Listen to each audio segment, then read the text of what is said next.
webinar today is how to build a killer sales process. And, this is obviously one of the most important things you can do. Process is the only way to be able to test and measure and optimize, things as you go. So you really can't continue to excel and be more efficient and more effective if you're not, optimizing and testing things and measuring things and then, A/B testing and tweaking those things. So we're going to go through a lot of different really tactical ways to build a killer sales process today. And my guests are Derek Draper. We got the CEO of Pattern here. Jacco van der Kooij. Did I get that right? You get it right enough, Derek. Sorry, there we go. All good. Founder of Winning by Design, and you do help, I guess a ton of these rapid growth companies build out their sales processes. So really happy to have you. And obviously Mark Kosoglow from Outreach, 0 to 10 in under 2 years. So you guys have done a pretty good job, and obviously a product that's integral in that piece, in a piece of a sales process. So Derek, thanks for bringing us all together. And why don't you tell us a little bit more about the agenda for today?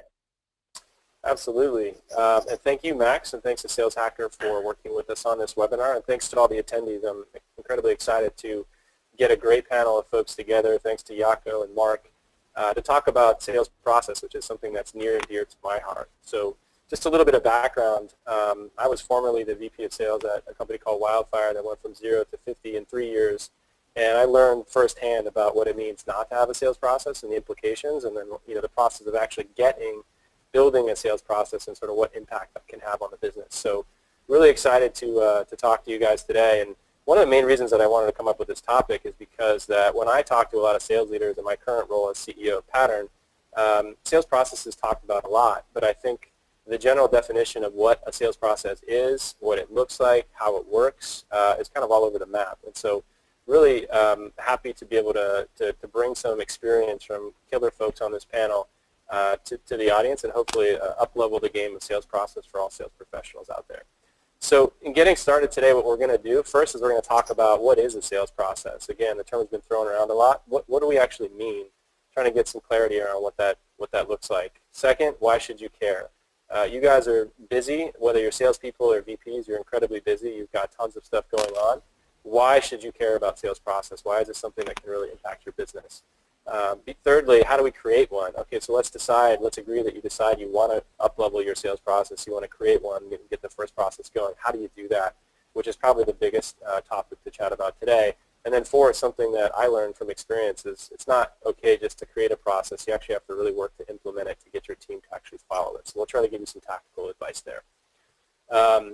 And I think at the end, what we're going to do is we're saving about 15 minutes for questions. So please, as questions come up, submit questions, and we'll be moderating them on our side, and then we'll kick them off toward the end of the webinar. All right, with that, I want to kick it off and hand it to Jacco to talk a little bit more about process from his perspective. Well, great. Thank you for the opportunity. Max, if you see a question coming, can you relay it? I love the fact that people can ask direct questions if they want to. Now, what I want to do first is depict where does process fit. Often people can mistake it for a play or for methodology. And so in this case, I use a sports analogy of something that's close to my heart, basketball. We can apply this worldwide to soccer as well, but what we see is every team or every company from the get-go has a methodology. In this case, in analogy to sports, and in this analogy to basketball, we have a team down here called the Cavaliers, and they play more paint. They are off the glass versus a team like Golden State, which is the long perimeter shooting. Other sports around the world, in soccer, we see you either are an offensive or a defense team. You either play 4-4-3 or you play 3-4-4. But there's a particular methodology that you approach it with. That methodology is often rooted in the DNA of a company. That is not the process.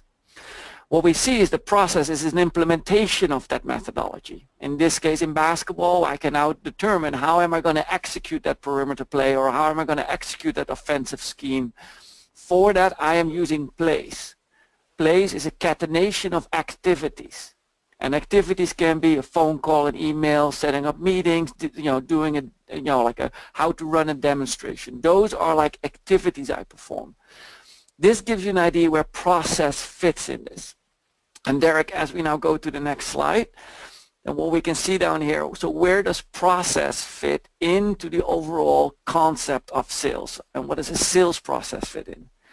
What you see down here, what I like to depict, is that the methodology is a transactional sale or a solution-driven sale. You can be consultative or provocative using the challenger methodology. These are the methodologies that you're using and that you're pursuing sales with. Underneath that, you have the processes, a marketing process, a prospecting, a winning, a growing, and so on.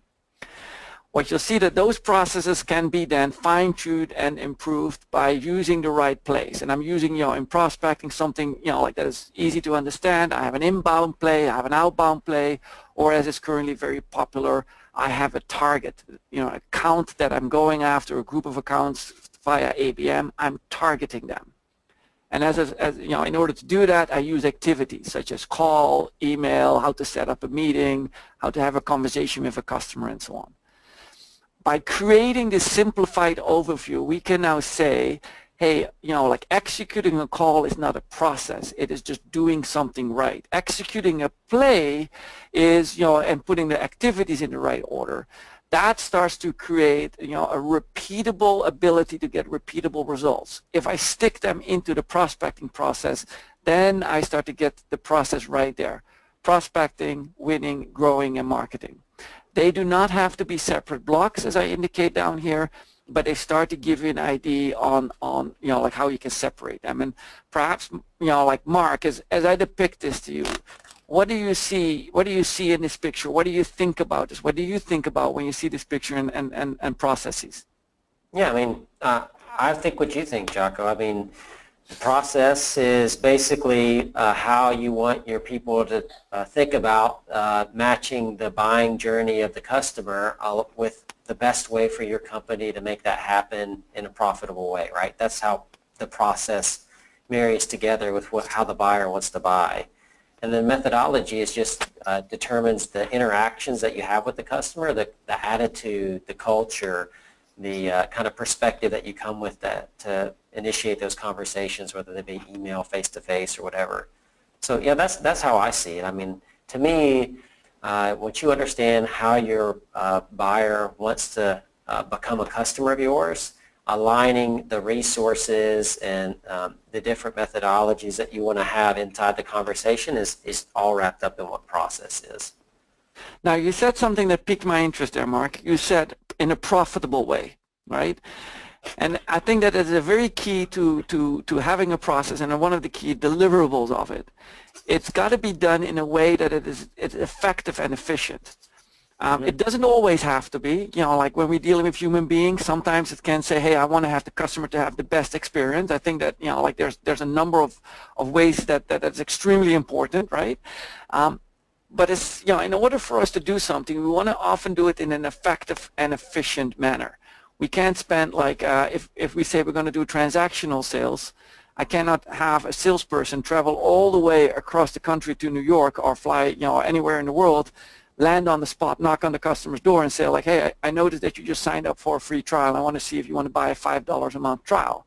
That is not effective nor efficient way of actually maybe very effective, but it's a very inefficient way of converting that, right? And so we have to understand you have to do this in context of the service that you're selling. Yeah. Yeah, I just want to chime in here a little bit. I tried to put a definition to the word sales process, and what I came up with is a definition of the ideal journey that buyers and sellers go on together to buy your product. And I think one thing that's critical that you guys both mentioned is really centering your process around the customer experience. So that's just something to point out, and I'm somebody that likes analogies as well, and I think there's an analogy that applies kind of similar to cooking, and I think as VPs of sales, we're basically tasked with running a commercial kitchen, and that kitchen is producing something like chocolate cakes, and so we hire a bunch of bakers. We tell them to go make chocolate cakes, but we're not always good at giving them a recipe, and we're not always good at helping them figure out what ingredients they need to include in what amounts. And so for me, sales process is all about helping people get that recipe, and then the methodology of how they make that cake is slightly different, but those, that's about how they mix the ingredients together, how long they bake it, et cetera, et cetera. So that's how I like to kind of think about it, and it helps me understand sort of what I'm doing and why a sales process is different than a methodology. Yeah.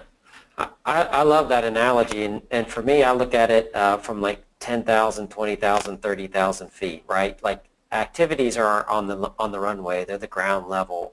Then your plays are kind of a step up from that, and then the process is a step up from that. But I can know that like my getting connections on emails, and that's working well.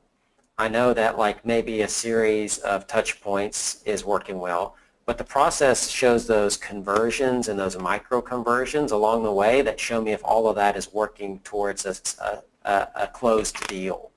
And so if you don't have a process in place, what you end up losing are those kind of inflection points where a handoff occurs, or there's a transition, or there's a new thing that has to happen in the buyer's journey. And if you don't have a great process in place, then that's all run together. Whereas if you segment them out into a series of steps, or this process, then what you can do is you can look at the conversions between steps, or the conversions, the micro conversions in between the steps themselves. And that really helps you have a lot of mastery over your business. Because when you can see exactly where stuff's falling out, then you can fix it. That's great. And actually, if Derek, if I may ask you to page on, there you go. Yeah. Yep. What we see down here is think about, the process. If our process is all just about winning customers, right, and we end at the dot right there where both parties commit, and notice that I didn't write close there, I wrote commit there, right?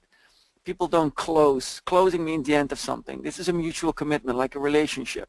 We are committing to something. And then what follows are other sub-processes, in this case, how to get that customer to be successful, to onboard them correctly, to get them to use, if the problem, fix it, and so on and so forth. So keep that in mind that like in the end, this all strives there to give the customer the right solution to the problem that they either realized they had or they didn't, but to help them solve that problem in an effective and efficient way.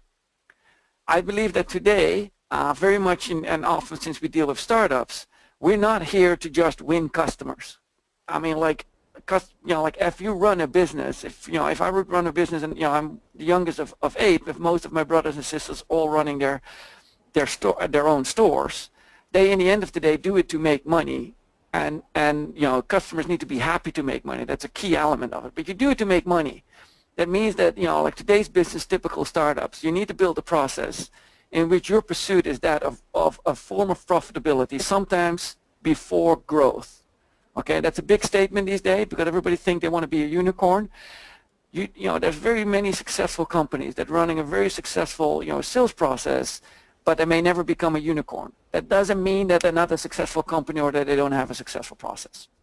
Keep that in mind. Process do not have to be geared towards becoming a unicorn. That's a great point. Anything else to point out on this slide, or should I keep going? I think that what we see down here, and like something I feel give you a few pointers on and drive some conversation. At the end, you see that renew, upsell, and cross-sell are separated as 3 different processes. A lot of times people say, okay, as that's all we do. There's an economic transaction that happens after, and we believe very much like that they are separate. Renew is something that happens to a different group of customers. If you sell a platform, renewal is different than if you're selling a Google plugin, for example. Upsell and cross-sell. And I want to state this out for those people online. Love to you, for those of you in customer success, okay? Cross-sell is the most complicated sell of all. Cross-selling to an existing customer often means that you have a solution that you're competing with inside the company that is politically supported by another sponsor inside that account, and is the most complicated process of all. Therefore, it needs its own place. And so by showing that in a simple process chart down here, we can now say, okay, so who's doing cross-sell? Who's doing upsell? Who's gonna optimize that? Who's gonna be working on that? That is a way on how I'd like you to think about how a process can help you in this case. Any questions, like you may have, Mark, Max, Derek, on this? I don't have any questions. I think, what happens when you So you, as a sales leader, your process is kind of like who you are. And I think like just the words that you can see on the screen here show who Jacco is: assist, propose, commit. It talks about the kind of, even if it's not a direct methodology, it shows about the culture of the kind of sales teams that he wants to have. And so I really encourage you, like, make that intentional. I know Jacco does, and I do too. Like, my charts like this are very intentional too, because it's just another way for you to lay your DNA on top of your sales team, by making sure that these processes align with who you are and how you want your people to view customers. Yeah, I think that's a tremendous point, Mark. It's really easy to think about the world from a one-sided perspective. What do you want your reps to do? What's the process you want them to follow? And sometimes that can get easily disconnected from the process that your customers are going through or want to be taken through. And so always keeping that lens in mind and having that ultimate respect for the customer is going to yield a much better process. And I'll give you an example on this, right? And just to make it, like practical, before I hand it back to you, Derek. Sure. Yeah. We all are familiar. I think most of the people online are familiar with a form of ABM, right? Account-based marketing, which is a targeted approach, which is a very proper approach in order to address a targeted account, right? As we looked at the lower blue arrow, targeting an account is the right approach, also known as target account selling. This in part will evolve over the next months and years, but this is a really good approach. Okay, so no issue there. However, I do have an issue when we call it spear phishing. Spear phishing, okay? If I am spear phishing, who sits at the end of that spear? Preach it, Jacco. I'm preaching it. Get on your soapbox, boy. Who sits at the end of that spear? We're spear phishing. Who sits at the end of that spear? That's the fish. Ahab does. Well, okay, there you go. My knowledge to you is, if we start calling ABM spear phishing, then our customers see themselves in that picture as the dead fish that is being chopped up to sushi. That's why we cannot call it spear phishing. That's why we got to name it the right way. We got to give it the right name, because if we're going to consider our customers as sushi at the end of a spear, then we're going to treat them as such into our process. Jacco, it has a name. It's called good selling. That's the name. It's called selling. ABM, ABS, whatever the crap you want to call it, it's all just called good selling. Well, let's get into this is great. This is great stuff. I'm really hyped up. Let's get into the last example and the detail here, and then let's get into how to build this process.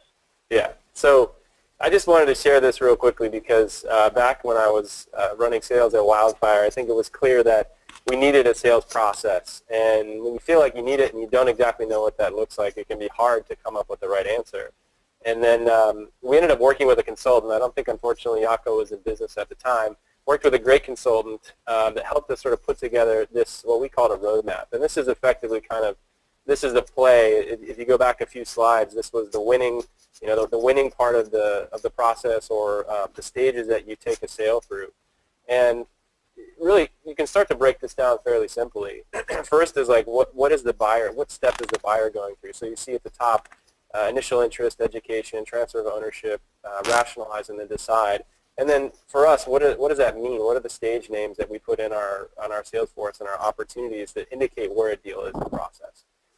From there, you can basically start to map, okay, in the qualify stage, what are the questions that I think are really important for us to answer that are going to yield the key pieces of information that we need in order to drive this deal forward? And you figure out what those are, put them in the process. Activities, what are the things that you want your SDRs or your account executives doing during the qualification stage? Things like profiling the customer fit. Is this the right type of customer or not? And of course, based on what you find in those activities, that indicates whether or not somebody is likely to move forward, or you want to disqualify them and move on to somebody else. And then we had a concept of gives and gets, which are what are things that you're actively looking to give the customers at this stage in the process. So that could be just the agenda for the next meeting. It could be an overview on your company. It could be some specific case studies.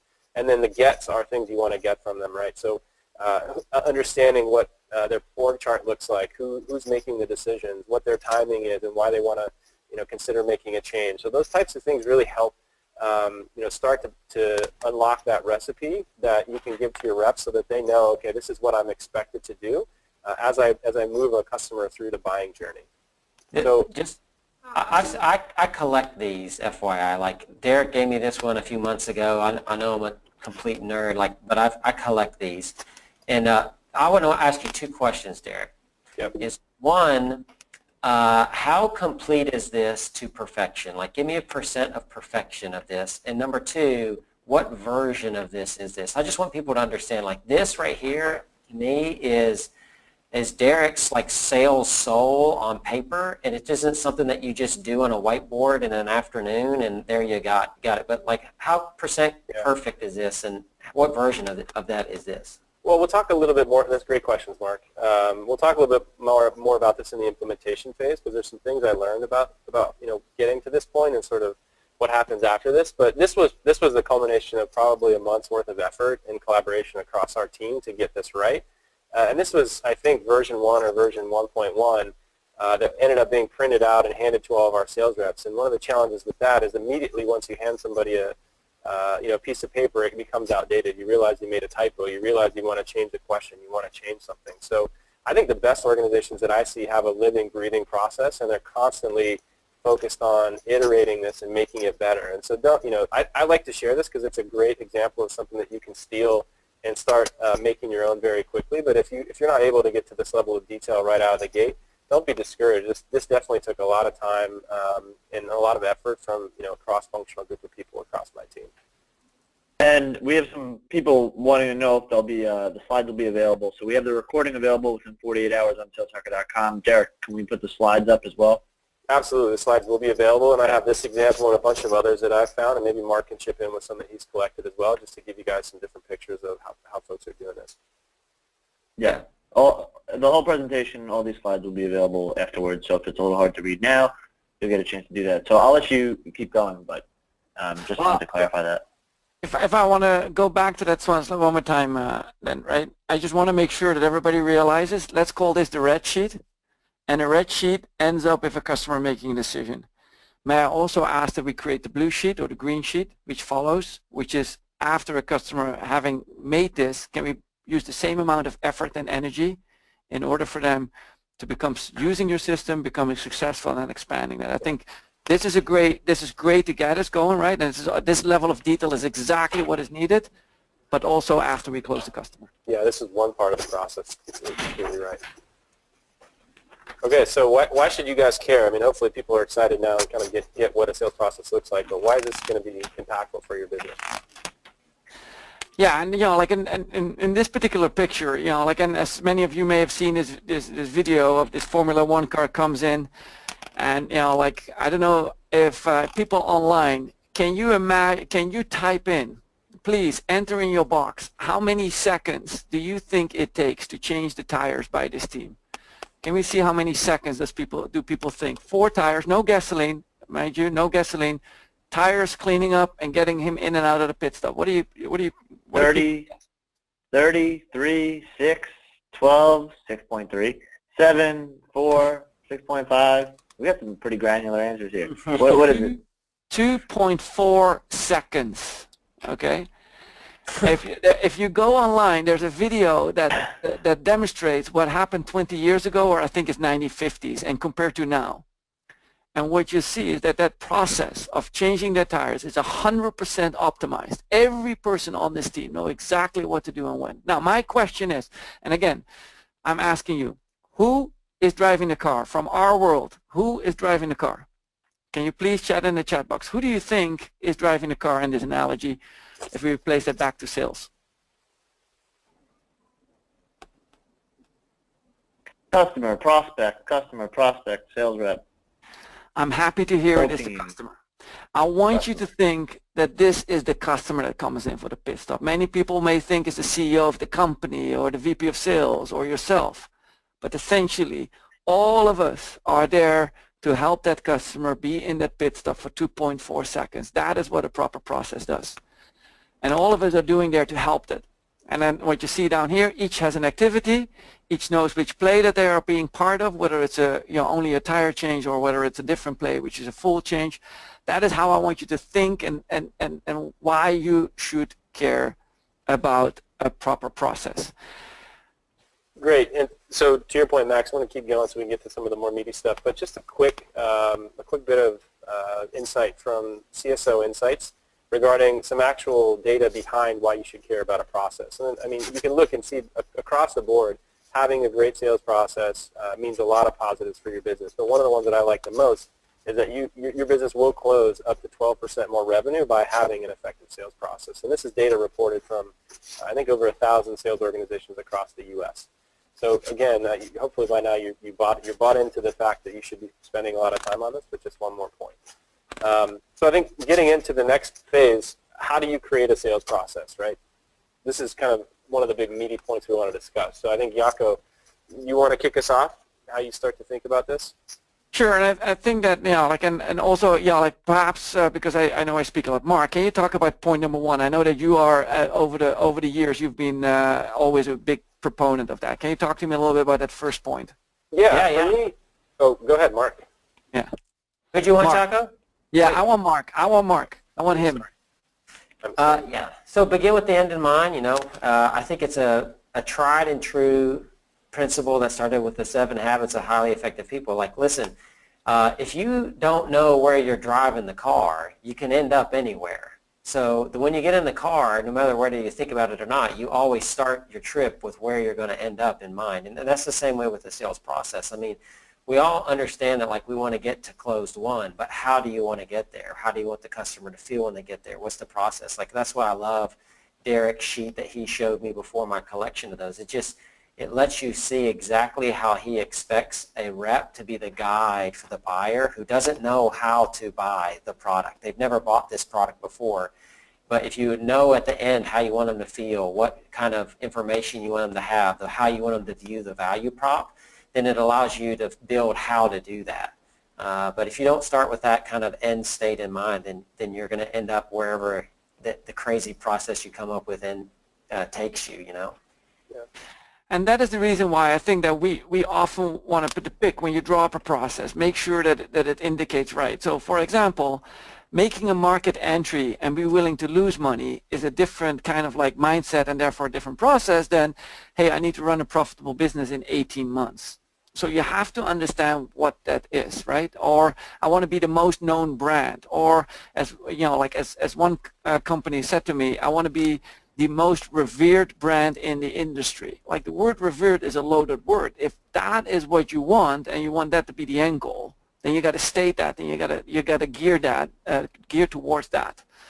So that is where that comes to mind. Derek. Yeah, I was just going to say, to me this has a more tactical meaning as well, and it comes back to what Mark is doing in terms of collecting these different process diagrams and just understanding and giving yourself a picture of, like, oh, hey, I think something like this would fit our business. Allows you to work backwards and fill in the gaps. I think when going back to my own experience, like, everybody says, yeah, like, I have a sales process. Most people I talk to have a sales process, but when you really press them on, okay, show me what that is. What does that look like? Typically, it doesn't go more. A lot of times it doesn't go more to a level of more depth than just stage names in Salesforce, right? And I think understanding, what you want your process to look like down to the diagram level will allow you to work backwards and get, end up with that result, which is really important. Hang on, Derek. You said something that I just still am digesting. Are you telling me a process is not just something like having stages in Salesforce? Did I just hear you say that? Yeah, and I don't mean to be provocative, but when I talk to a lot of sales leaders, I do think that, and I'm one of them. I was somebody that didn't really know what the heck a sales process was until I got some help from a professional like you, Jacco.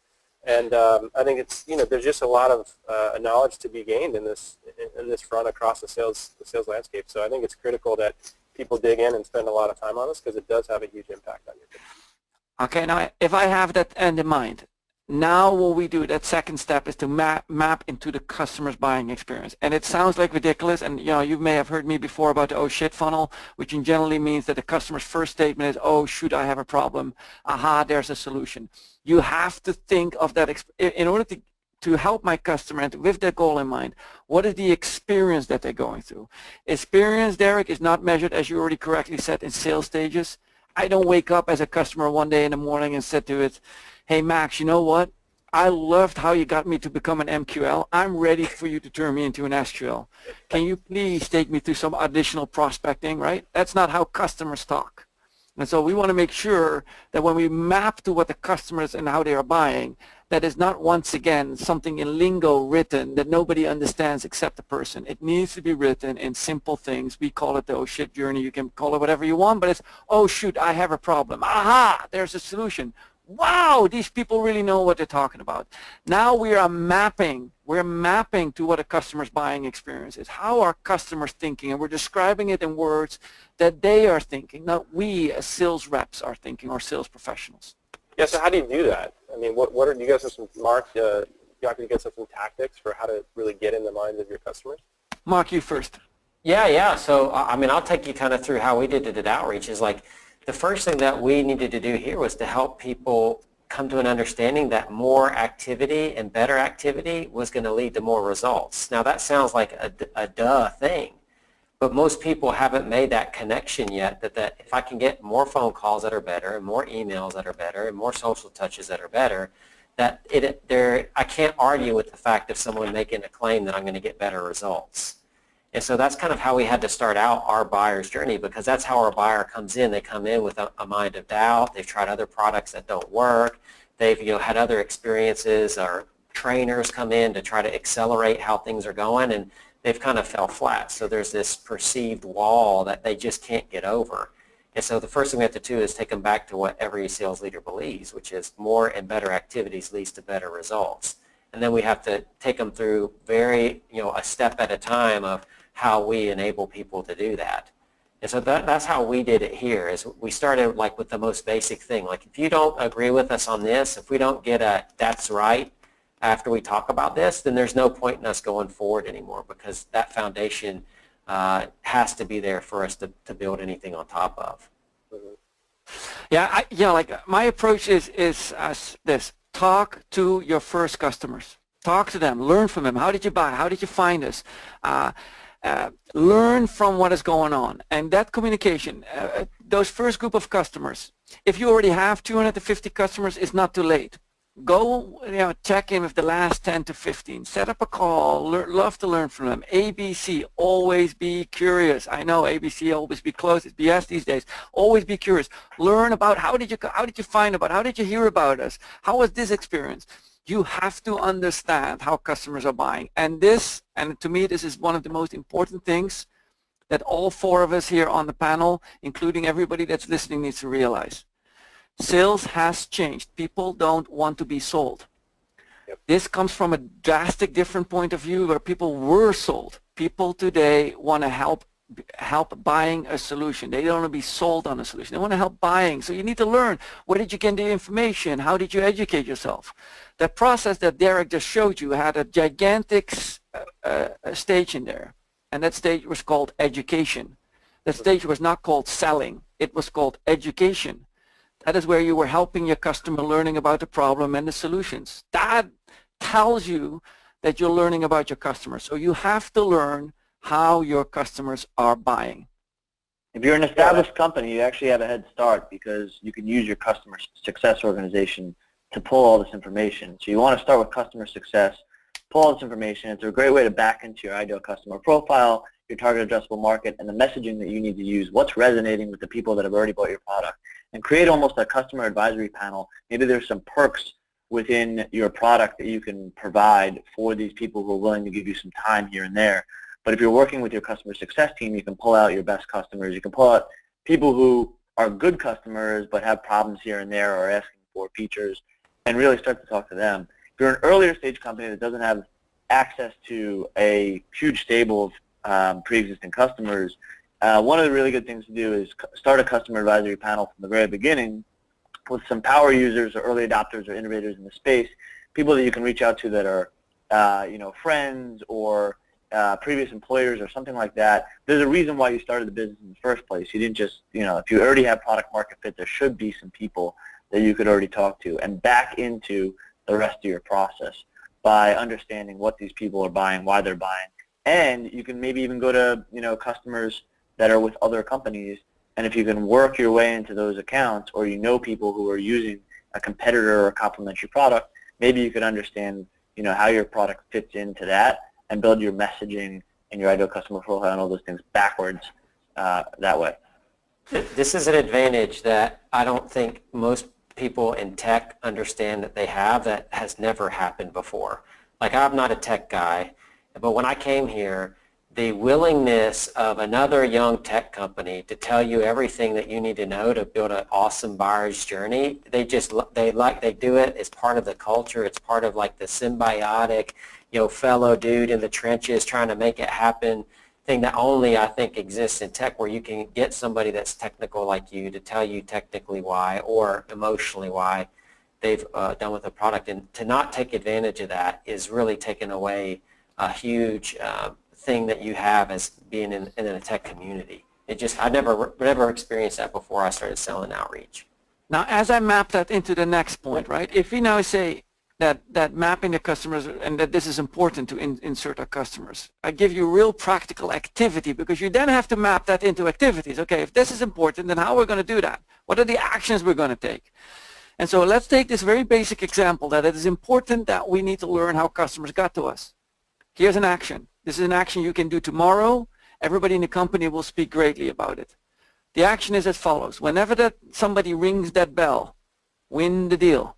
You walk over, camera in tow, start recording the camera, you hold it up and say, hey Mike, while I got you, may I ask, how did that customer come to us?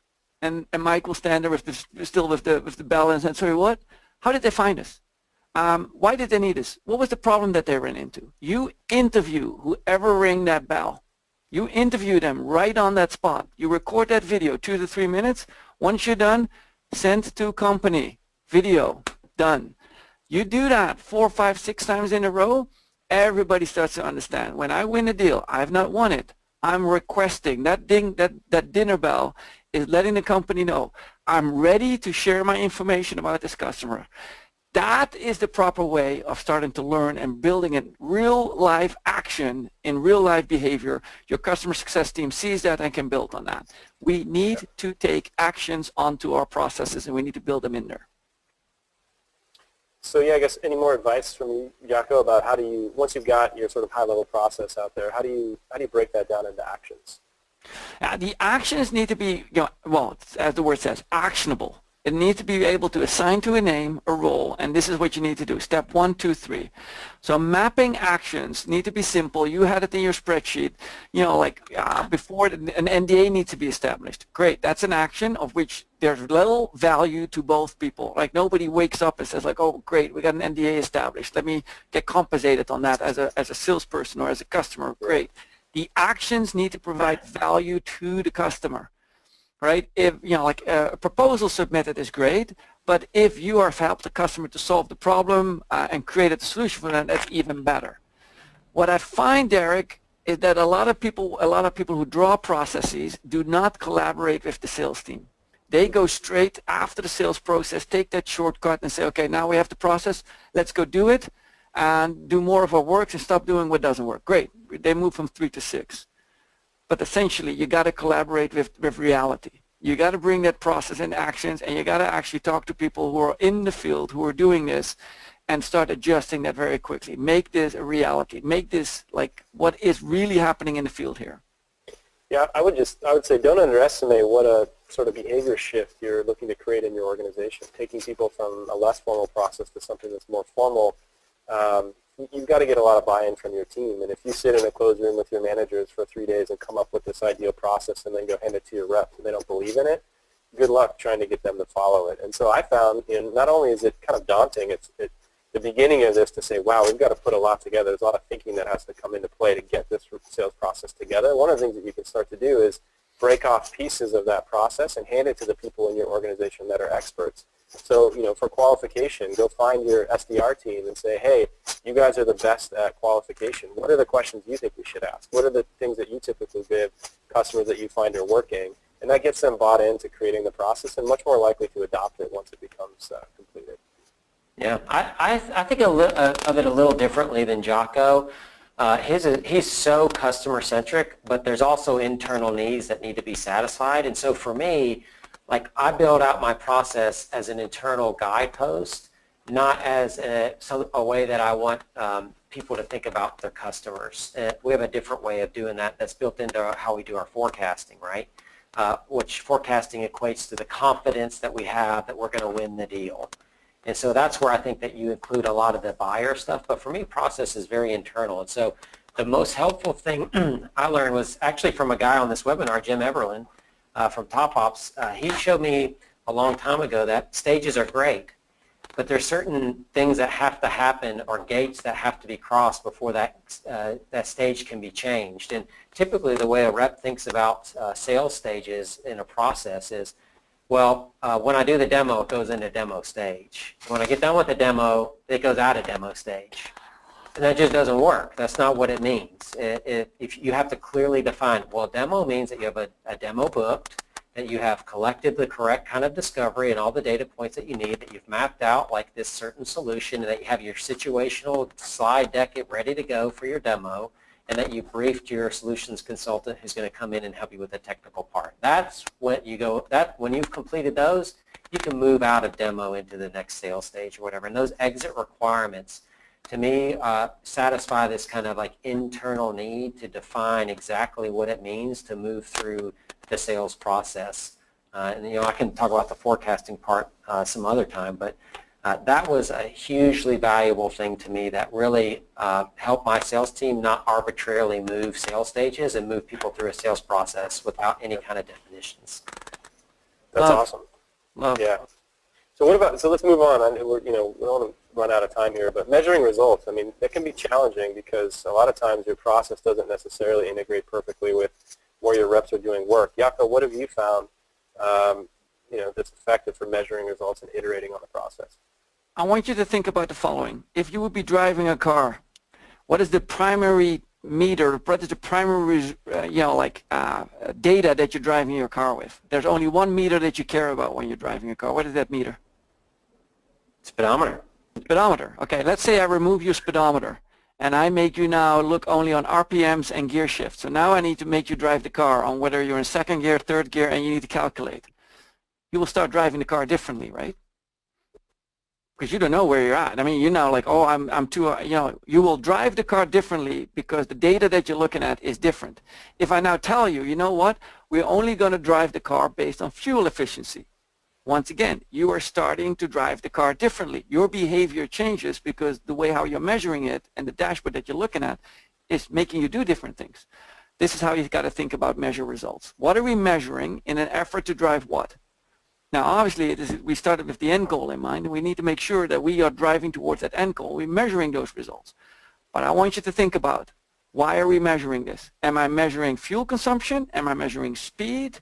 What am I measuring? Because that is how you're going to drive your behavior. Yeah, this to me is like the most important part of sales process is the conversion and the micro conversions that happen between sales stages to find out where you're good. Like for us, we book an initial meeting. Well, how many of those initial meetings hold? And how many of those helds turn into sales accepted leads? And how many of those sales accepted leads book a demo? How many of those demos hold? How many of those demos convert to post demo? And so when I, as a sales leader, can run the data and look at each macro conversion from stage to stage and then break it down into micros, it tells me exactly where to train people. And so now the value for my sales team is to say, listen, when we do our one-on-ones, you can see where your deals are leaking. And so this training I'm giving you is explicitly designed just for you. Nobody else is getting this because you need to plug this hole and you can get a 10% increase in your business just off the business you already have in place. And that's what a sales process enables you to do, is deliver that really specific coaching and meet those internal needs. That is right. And I think that brings us, like in this case, what you start to see, and we make that statement, I believe it's a simple statement. What is a good process? When you can do more of what works and when you can stop doing what doesn't work. That means that you are able to measure it, it means that you're doing it with intent and purpose. That is like, And like we said, to close it up and move on to the next one, closing the loop. Yeah. Make sure that you go back and you look at with the end in mind. Yeah. So just a couple minutes here on implementing that process. Again, from my own personal experience, you might feel like you get the process together and you're happy with it, and that's a huge win. And you roll it out to your team, and you go into your next pipeline meeting, and people have no idea what stage they're in. They're not in the right stage. They're not taking the actions you want them to take. To me, the work isn't done just by creating the process. You've got to really invest heavily from not only your perspective, but also your entire management team into driving that process forward. So I wanted to talk a little bit about that. Mark, you want to kick off? Like what have you found in your experience? How do you effectively implement your sales process? The number one thing that you can do to implement a sales process is really simple. Is understand. Bring it to me, Mark. Bring it to me. I want to hear it. It is understand the why, that it is in place enough that in 3 or 4 words you can explain it to your reps, right? To say, hey, here's our sales stages and this is what each means that's not what gets people to implement a sales process. What it is my dad taught me this, he said, if you make a person's job easier, they'll work harder for you. And so that's what you're trying to do, is you're trying to make it so easy for the rep that they understand the value in it for them because you can explain it well enough that they can actually get it. That's how you implement a process. I don't care if the process is crazy. If you can show somebody there's value in it and that it makes their job easier if they follow it, then it's gonna get rolled out correctly. Say that again. What was the quote that your father, if you make it easier? If you make someone's job easier, they'll work harder for you. I love that. I love that. Okay. Where I chime in, I think that point, Mark's point, is better than my point, so I just leave it at this. But like where I believe that we need to focus on is the following. And this is what Dan Smith over on our team taught me about. When we were training people implementing activities, there is generally a common resistance to that. And that is because with change comes uncomfort. People are uncomfortable to doing something new. We found that the training by itself is not good enough, and among others, Mark's team, Mark himself has helped me, as have Derek over this. Something needs to follow training. Training by itself is something you do in a classroom, you listen and you learn. What needs to happen is the implementation in real life, in the field, implementing that. The understanding of when somebody who's being trained implements a process. That sounds great on paper. Training in the classroom was great. Now what happens in real life? What happened when the person actually picked up the phone and the conversation started? That we've referred to as coaching. And that is what we believe is the biggest and the next big move in the implementation of these processes, the actual use of what happens in the field, in the moment, and making sure that you're not only advised and counseled through AI, but post the call, you can also review, learn how to do it better next time. Coaching is becoming the next most important thing, well beyond training. Yeah, I would add that again, having a process completed is just the first step in making this actually work for you. And what I found to be successful is you really take that process and treat it like the Bible. When you walk into a pipeline meeting, you have to be inspecting every single deal with respect to where it is in the process. And if someone it has a deal in stage 4, but they're really describing what's going on as a stage 2, you need to sort of be polite and say, hey, we're going to go back to stage 2 because that's where this deal effectively is. And training your reps over time to understand and embrace the process, makes things a lot easier as opposed to just printing out your process on a one-pager, putting it on people's desks, and expecting that all your problems are going to be solved. Yeah, that's right. And that managing it relentlessly is something that, one of the biggest gaps that we right now see in sales, and I think across the world, all cultures, is the ability of middle management to relentlessly implement and coach and teach and consult and whatever it is, but to make that process actually stick. So from my perspective is, this is a great thing where, sales leaders, if you want to excel, moving forward, you want to build a career, you want to become a leader, a vice president, I believe that moving forward, that sales process is the unique selling point. The ability to implement multiple people from different backgrounds and make them productive is the ultimate seller point that we are looking at 2-3 years from now. So we could probably spend a couple more hours on this whole topic in general, but a lot of great content, at least from my perspective. Huge respect for Max and Jacco and Mark, but I want to make sure that we have a few minutes to open it up to some questions. So Max, have people been sending in questions or something we can start tackling? Yeah. So here's one just came in. What keeps me up at night is after we have done the training, how do you guys suggest making it sticky? How do we ensure they live and breathe it? Stand and deliver is dead right. Basically, the question is around, all right, so you got your reps in the room, you give them all the training, they all walk away, nod their heads, and then they forget all about it. No. So, Jacco, I mean, you're doing this day in, day out. What do you think? They have to have a benefit from it. If the customer benefits, if the company benefits, but me as the executor of the process doesn't benefit, it's not going to stick. I got to understand what's in it for me. If I do it, what is going to do it to me? You're telling me I have to work less, work hard. This is going to make easier on me, going to make more money sometimes. That's important. I get that, right? For me, show me the benefit to me. And I think either Mark or Derek said it before. What's in it for me? That is what you got to show. And he's asking if, you think that they need to certify these people or not. I am an absolute believer in certification for one reason, and one reason only. There's too many people who don't know process, so what's in it for me? If I know what I'm doing, I want to stand out from all those people who don't know what they're doing. And certification gives me that ability and also shows me the accountability I have. Make me stand out from the rest because I actually am executing a process. So go ahead, Mark, please. Oh, so thanks, Derek. So I think behaviorally, that's dead on for Jacco.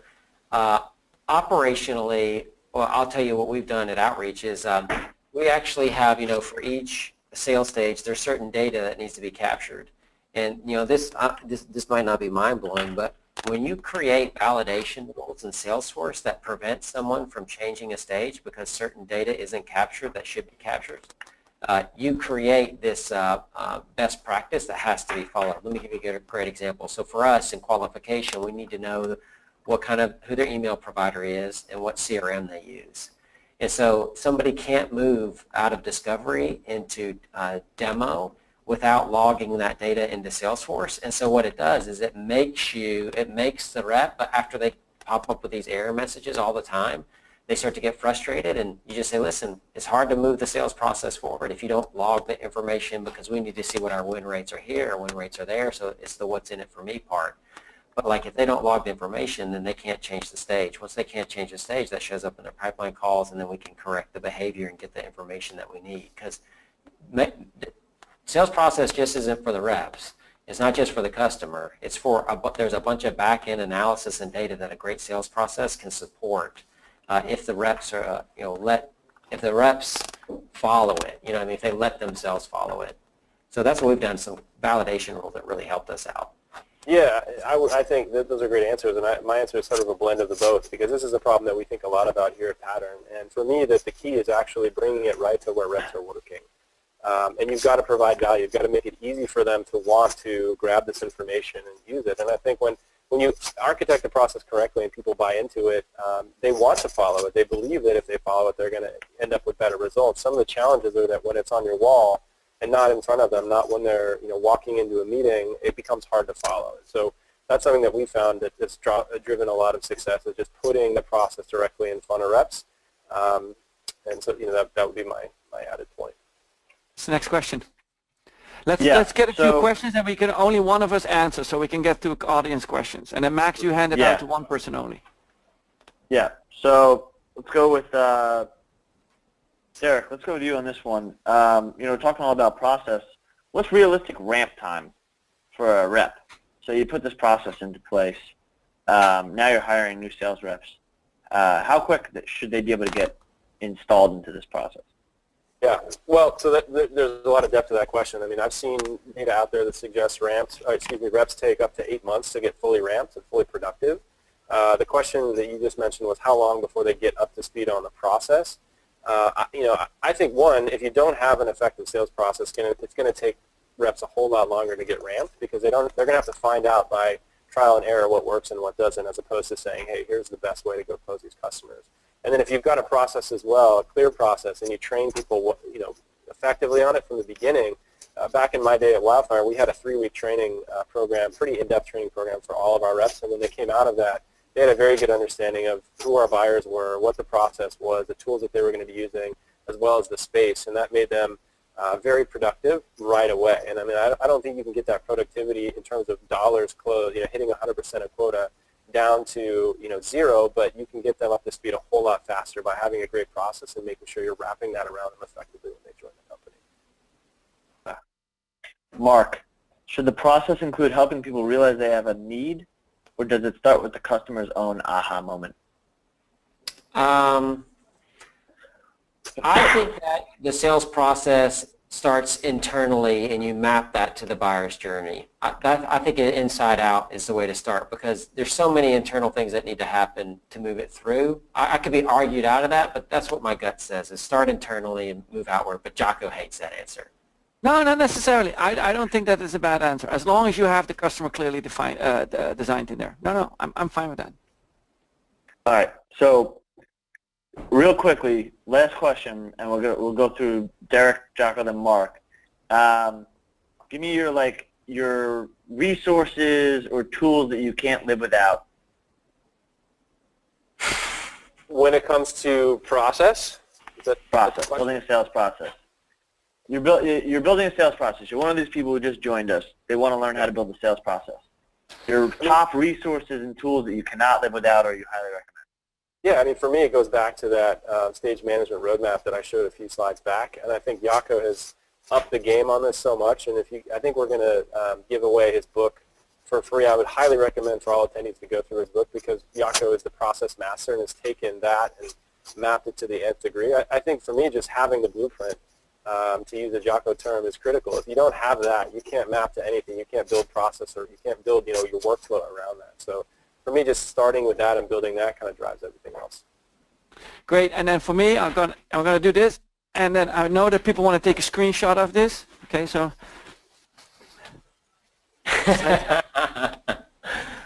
Okay, and Max, look at what is on top, buddy. What's on top of there? That's it. Okay. You got the first edition. I like it. Okay, and obviously, I'm going to use my own. That is the book we're going to send to everybody in an electronic version. But that is, to me, it's reading, it's learning from other mistakes, and so on. So that's my number one tool. But I do books. It's a killer book on process, Jacco. It's really well done. And Mark, I mean, we all know, probably most of us know what Outreach is. So let's say, besides for Outreach, what do you got? Yeah, I don't know how much Outreach helps you with process, but to me the most important thing is kind of these two guys said, it's mentors. You got to talk to people that have been there, done that, and see what works for them, and then you got to have some real world experience that you can layer on top of that to make sure that you ingest what they give you the correct way, so that what you spit out works for your team. Like if you're going to just think you're going to come in here without running, that was the benefit I had at Outreach is, it was the 4 founders and me. I went out and I hustled my way to all the business, and so I did 50 calls myself and ran 50 deals myself before I even thought about creating a process for everyone else to follow. And so I took all my mentor stuff and layered on what I'd learned, and then bam, we came out with something that worked pretty good. Excellent. Yeah, if you want to learn from more practitioners, obviously saleshacker.com. We're creating all content from people like you guys and other practitioners in the space, and our new Sales Hacker U. We've got some courses in all of our conferences. So Derek, do you want to tell us a little bit more about Pattern, and then we can close it up? Yeah, just a real quick plug. This isn't meant to be an advertisement, but we're thinking a lot about sales process and how to implement that effectively right in front of your reps. And what we find is reps are often using siloed tools when they walk into a meeting, things like notepads, Evernote, pen and paper, Apple Notes, and then that data becomes completely siloed from your organization, not to mention that they're walking in with a blank sheet of paper instead of the process that you map for them. So we're finding a lot of success working with organizations, basically helping them take that process from theory and turning it into reality by putting it right where reps are working and saving them a ton of time from having to go do the manual data CRM entry. So I would just say check us out on the website, getpattern.com, or email us, Derek at getpattern or Ethan at getpattern if you want to learn more. We'd love to chat with you about sales process and how we can help. And free pimping, we use Pattern at Outreach. We've used it for a long time, and it is a very different experience for your reps to be able to take notes and have the fields available to them that would only be available in that type of a meeting so that they can quickly update their information. It's a very different experience for a sales rep that makes CRM a little bit more usable. And the better that you can make your CRM with more data, the better everything is. So my reps all like Pattern a lot. Yeah. Thanks, Mark. Excellent. Well, we're out of time, but we have a quote here that we'll probably use in the future. I feel sorry for any sales leader that didn't log into this discussion with 3 exclamation points. From Jim Eberlin, by the way, who founded Gainsight, Host Analytics, and TopOps. So pretty good, pretty good. Thanks for joining us, Jim. We got a couple other people who said excellent webinar. So thank you to the panel, Jacco, Mark, and Derek. That was excellent. The recording will be up on saleshacker.com in 48 hours. Definitely, I think you could reach out to Mark, Jacco, and Derek, you know, on Twitter if you have any other questions for them, or LinkedIn, myself included. And we'll see you on the next one. Thanks a lot, guys. All right. Thanks. Thank See you. you guys. Thank you. Thank you for having me. See you, Mark. See you, Derek. Thanks, Max. Guys. I appreciate you joining. Yeah. Max, that was awesome. Well done. Appreciate it. Good job, guys.